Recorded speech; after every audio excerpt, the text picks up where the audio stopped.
অজয় পাল শর্মা যখন আসেন উনি নিজেকে সিংহ বলে দাবি করেছেন, আপনি বলেছেন আমি পুষ্পা ঝুঁকে কেন। তারপরে বিরোধীরা বলছে যে পুষ্পাই লুকিয়ে পড়লো, পুষ্পাই ঝুঁকে গেল। দেখুন, বাঘ চার পা পিছলে বাঘ ভয় পায় না, ভয় পাই কি? তা আমার কথা হচ্ছে অজয় পাল শর্মা ছিল 29 তারিখে প্রচুর এখানটায় অ্যাকশন করেছে, প্রচুর চাপ সৃষ্টি করেছে। আমরা তো ভোটটা করেছিলাম, তাহলে যদি অজয় পাল শর্মা যদি ভোটটা করিয়ে থাকে এবং সব কিছু ঠিকঠাক যদি ভোট করিয়ে থাকে তাহলে রিপোল করবে কেন? আর যদিও রিপোল করে, বিজেপিরা তো 32টা বুথের নাম দিয়েছিল, তাহলে সেই 32টা বুথে রিপোল করতে পারতো। তাহলে 285টা বুথে রিপোল করলো কেন? ভয় আমি পেলাম না কারা পেল? সেটা আপনারা প্রশ্ন করুন, কারা পেল? 29 তারিখে ভোটটা তো আমি ভালোভাবে করিয়েছি। আমি যদি ভয় পেতাম তাহলে আমি রিপোল চাইতাম। রিপোলটার দাবি কে করেছে, কারা করেছে? জাং ইহান করেছে না অন্য কেউ করেছে? তাহলে ভয় আমি পেলাম। আর একটা প্রশ্ন দাদা, আপনার বিরুদ্ধে একটা থানায় মামলা অভিযোগ করেছেন, বিধান পাড়ই 2021-এর প্রার্থী ছিলেন বিজেপি, উনি অভিযোগ করেছেন আপনার বেআইনি সম্পত্তি। এই কেসটা আমি প্রার্থী হওয়ার আগে 1 মাস আগে এই কেসটা হাইকোর্টে করেছিল, কিন্তু হাইকোর্টের চিফ জাস্টিস সম্মানীয় সুজয় পাল এই কেসটা ডিসপোজাল করে দিয়েছে এবং সেই অর্ডার কপি আমি থানার আইসিকে পাঠিয়েছি, সেন্ড করেছি। আইসি দেখে নিয়েছে।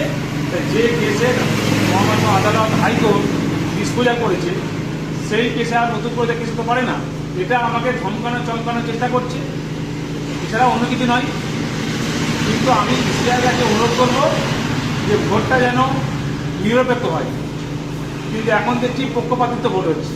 প্রশাসন আমাদের তৃণমূলের সমস্ত নেতা কর্মীদের নামে ফলস কেস দিচ্ছে, প্রত্যেকের বাড়িতে 100-200 করে সিআরপিএফ রেড করছে, সবাইকে বলছে এলাকা ছাড়া হয়ে যেতে বলছে, কাউকে বলছে 21 তারিখের পরে ফিরবি, এখন এলাকায় থাকবি না।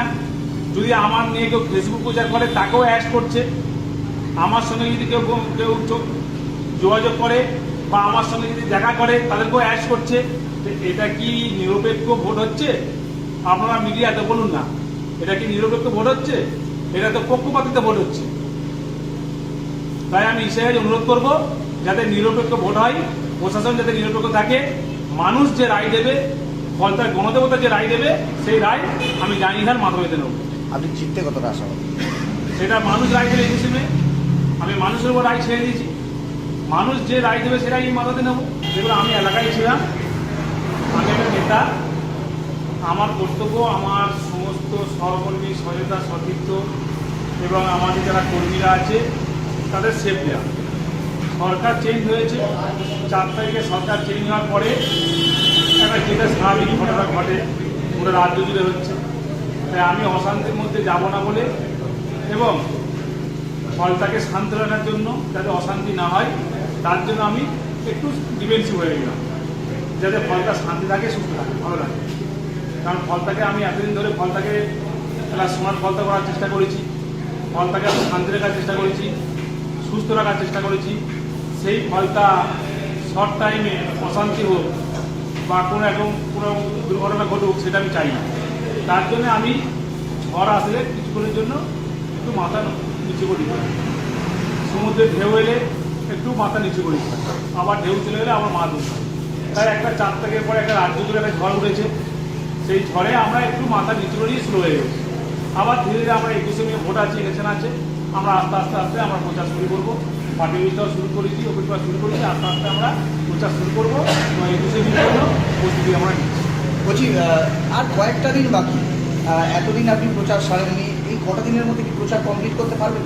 আমি 29 এপ্রিলের আগে 15টা অঞ্চলে 15টা জনসভা করেছি এবং 15টা অঞ্চলে র্যালি করেছি। 261খানা বুথে আমি নিজের সশরীরে উপস্থিত হয়েছি। তা আমার প্রচারের ব্যাপারে সাধারণ মানুষ জানে এবং আমি 15 বছর ধরে এখানে সার্ভিস দিচ্ছি, মানুষ সেটা আমাকে চেনে জানে বোঝে। আমি বহিরাগত নয়, আমি ফলতার ভূমিপুত্র।